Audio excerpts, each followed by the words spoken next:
Happy Wednesday, everybody. First of all, thank you so much to everybody who filled out our Wednesday Wisdom survey. You're awesome, and we really appreciate it.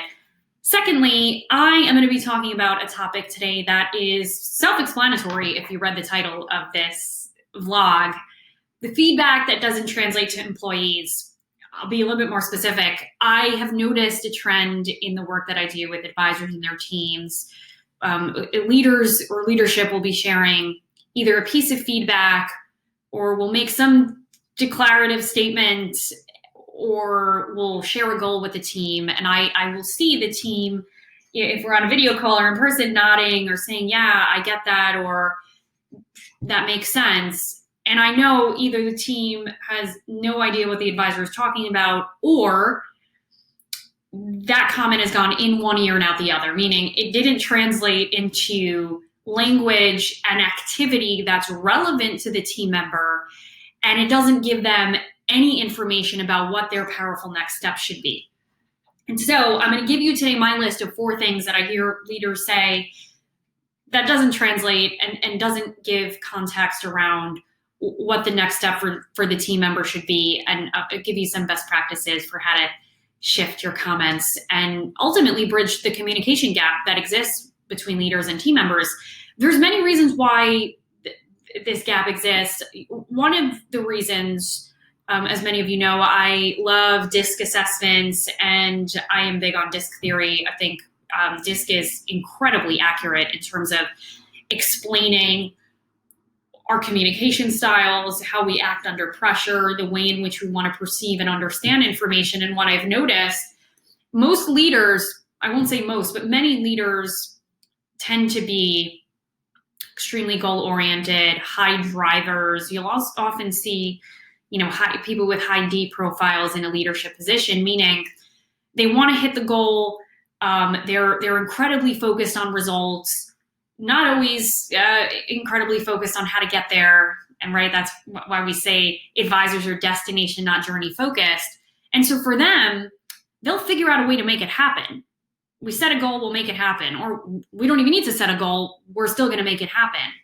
Most team members, however, I've noticed, and this is reflective of the makeup of the world, right? Most people score as a high S, meaning they are incredibly stable and secure members of the team. They are our steady eddies, people we can rely on, people who don't like to disrupt the status quo. They're not confrontational.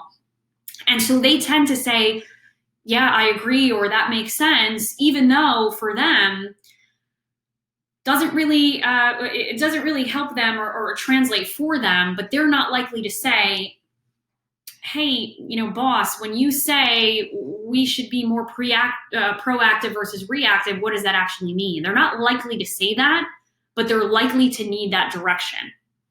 I'll also give you one other anecdote. I notice when advisors bring on talent in an associate advisor role or a lead advisor, junior advisor role, or when they have an advisor that should be responsible for generating revenue, they tend to bring that talent into the team, have high expectations for that person, and say to them, look, I've built a book of business. Feel free to leverage my book and capitalize off of the opportunity that exists there. And then that's all the information they give. And they're really disappointed when that associate advisor doesn't end up hitting his or her goals. It's because the associate advisor doesn't really understand how this great opportunity that exists within the business translates into meaningful and intentional activity for them and how they can actually go about attacking this opportunity. And so for anybody who's hiring somebody or has talent where there seems to be this disconnect between expectations and what's happening, I want you to think about whether you've helped that person translate what you've said into how to actually chronologically, sequentially rather, get through solving the problem. Okay, here are my 4 things. So first thing, and the first and second one are sort of connected, but advisors tend to say this: I need you to own this. Think about how many times you've either thought that or said that to a team member. I need you to take total ownership of this role or this task or this responsibility. That's the first one. The second one is, I want us to be proactive instead of reactive. Or we need to jump off the hamster wheel because it just feels like we're spinning our wheels every day. For us as leaders, that makes total sense. We want somebody to not have to actually ask us for help on how to do something, but we also want them to do it in exactly the way we want it done and not the creative way they may solve it. So we're almost being contradictory even with the statement. What I want you to do, if you tend to find yourself making these, giving this feedback, I need you to own this, we need to be proactive. I want you to actually follow that up with,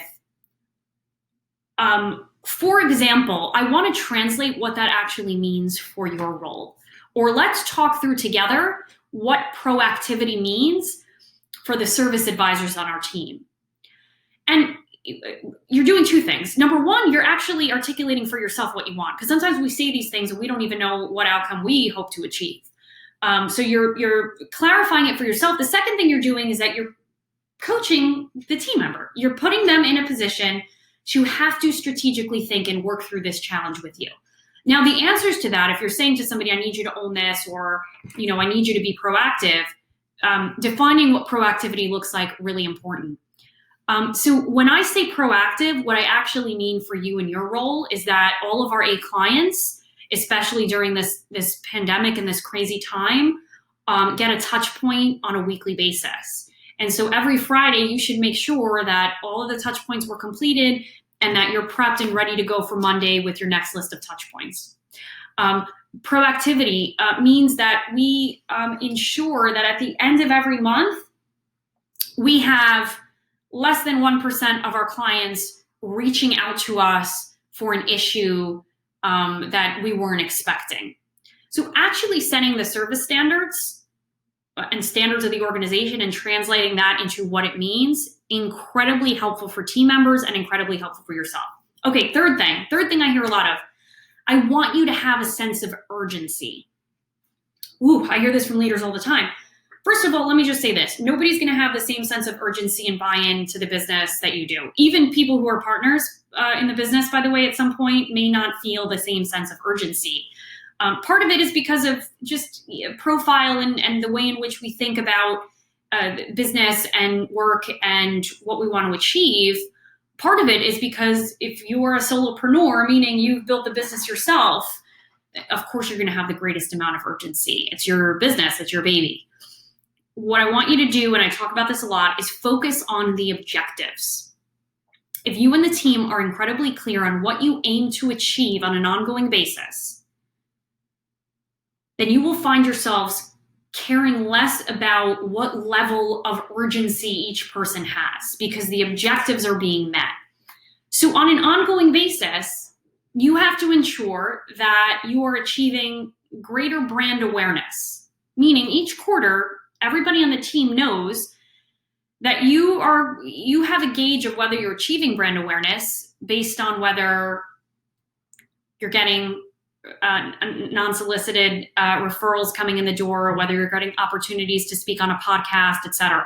At the end of every quarter, you're looking at those objectives and you're saying, hey, did we achieve these results or not?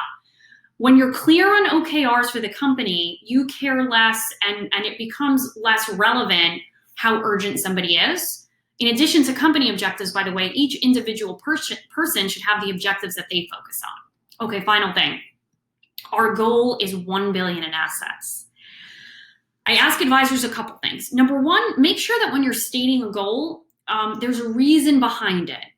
There's something sort of driving you to that, meaning you are have completely reconciled and are completely comfortable with what role you will be in at that $1 billion business. The second thing that I urge you to do is translate what the $1 billion business means for the client, for the team member. What is the development pathway for them? At the $1 billion business, what will they be doing? Do they want to be doing that? How will they be compensated, etc.? Okay, trying to keep these under 10 minutes, so I'm going to pause there.